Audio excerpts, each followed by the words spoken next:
TV science మ్యాగజైన్కి స్వాగతం. సుదూర అంతరిక్షంలో ఎన్నో వింతలు విశేషాలు ఉన్నాయి. ఎప్పటికప్పుడు కొత్త విషయాలు మనకు తెలుస్తూనే ఉన్నాయి. మన సౌర వ్యవస్థ గురించి చిన్నప్పటి నుంచి చదువుతూనే ఉన్నాం. అయినా ఏదో ఒక కొత్త విషయం బయటపడుతూనే ఉంటుంది. తాజాగా మన సౌర వ్యవస్థలోని అతిపెద్ద గ్రహమైన యురేనస్ ను జేమ్స్ వెబ్ టెలిస్కోప్ అత్యంత స్పష్టమైన ఫోటోలను తన కెమెరాల్లో బంధించి శాస్త్రవేత్తలకు పంపింది. యురేనస్ చుట్టూ ఉండే వలయాలు, ఉపగ్రహాలు, వేగవంతమైన గాలులతో కూడిన తుఫాన్ కదలికలు జేమ్స్ వెబ్ టెలిస్కోప్ తీసిన ఫోటోలో స్పష్టంగా కనిపిస్తున్నాయి. యురేనస్ ను ఇంత స్పష్టంగా ఫోటో తీయడం ఇదే తొలిసారని శాస్త్రవేత్తలు చెబుతుండటం విశేషం. మంచుతో కప్పబడి ఉండే ఈ గ్రహానికి 27 చందమామలు ఉన్నాయి. వాటిలో 9 యురేనస్ చుట్టూ వలయంలా ఉన్నట్లుగా జేమ్స్ వెబ్ టెలిస్కోప్ తీసిన ఫోటోలో కనిపిస్తుంది. అంతేకాదు, ఈ గ్రహం ధృవాల వద్ద ఏర్పడిన పోలార్ క్యాప్లు కూడా చిత్రంలో కనిపించడం విశేషం. వాస్తవానికి మన సౌర వ్యవస్థలో సాటర్న్ గ్రహానికి మాత్రమే వలయాలు ఉంటాయని అనుకునేవారు. కానీ వైజర్ 2 తొలిసారిగా యురేనస్ కు కూడా వలయాలు ఉన్నాయని గుర్తించింది. సర్ఫేస్ లేని గ్రహాల్లో యురేనస్ కూడా ఒకటి. చూడటానికి గ్రహంలా ఉన్న ఇది ఒక గ్యాసో ప్లానెట్. సౌర వ్యవస్థలో అత్యంత రహస్యంగా ఉండే ఈ ప్లానెట్ ను వైజర్ 2 మాత్రమే అత్యంత సమీపానికి వెళ్లి ఫోటోలు తీయడం ద్వారా యురేనస్ గురించి మానవ ప్రపంచానికి కొన్ని విషయాలు తెలిసాయి. తాజాగా జేమ్స్ వెబ్ టెలిస్కోప్ అత్యంత స్పష్టమైన ఫోటోలను తీసి శాస్త్రవేత్తలకు పంపింది.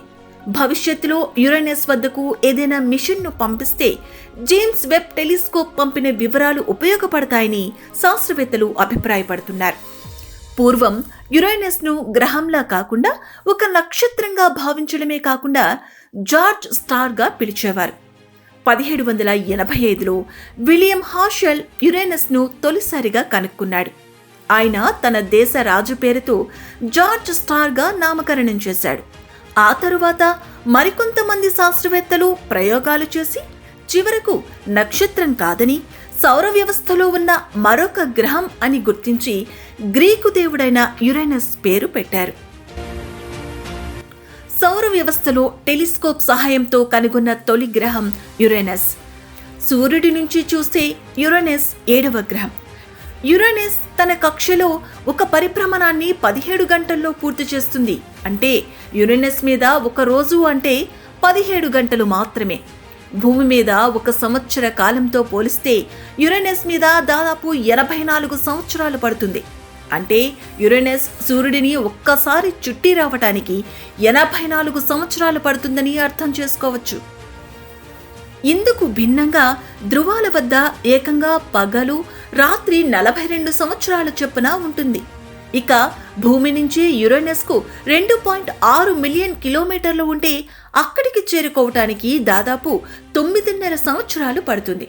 సూర్యుడి నుంచి దాదాపు 3 బిలియన్ల కిలోమీటర్లు ఉంటే అక్కడికి సూర్యకాంతి చేరుకోవటానికే 2.5 గంటల సమయం పడుతుంది. సాటర్న్ తరహాలో రింగులు ఉన్నప్పటికీ అవి అంత మందమైనవి కావు. భూమి కంటే 20 రెట్లు పెద్దగా ఉండే ఈ గ్రహం డెన్సిటీ తక్కువగా ఉంటుంది. యురేనస్ తన కక్షలో 97% వంగి తిరుగుతుంది. దీనివలన అక్కడ బలమైన గాలులు వీయడమే కాకుండా నిత్యం తుఫానులు చెలరేగుతూ ఉంటాయి.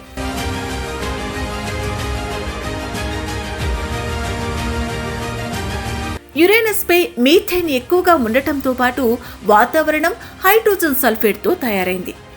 ఇదిలా ఉంటే ఈ గ్రహం 2028లో సూర్యునికి దగ్గరగా రానుంది. అప్పుడు ఏమైనా మార్పులు చోటు చేసుకుంటాయా? ఒకవేళ సంభవిస్తే ఎటువంటి మార్పులు సంభవిస్తాయనే దానిపై శాస్త్రవేత్తలు ఆసక్తిగా ఎదురుచూస్తున్నారు.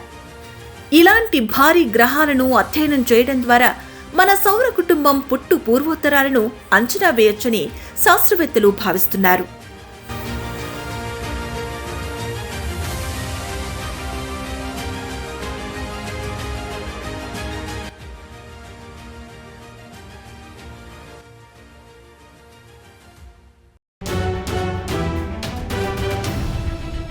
ఎన్నో సంవత్సరాలుగా మీరు రాజకీయాల్లో ఉండి ఉంటారు. ఎన్నో కష్టనష్టాలు కోర్చి ప్రజల్లో నిలబడుంటారు. సామాన్య ప్రజలకి కొండంత అండగా ధైర్యాన్ని ఇచ్చుంటారు. నిజమైన ప్రజానాయకుడిగా ఉండవలసిన మీరు సామాన్యుడిగానే ఉండిపోయారా? ఒక ప్రజానాయకుడిగా త్వరగా ఎదగాలనుకుంటే S4 టీవీ న్యూస్తో కలిసి నడవండి, కలిసి గెలవండి. ఆసక్తి గలవారు సంప్రదించాల్సిన phone number 9100009277. Email address s4tvnews@gmail.com.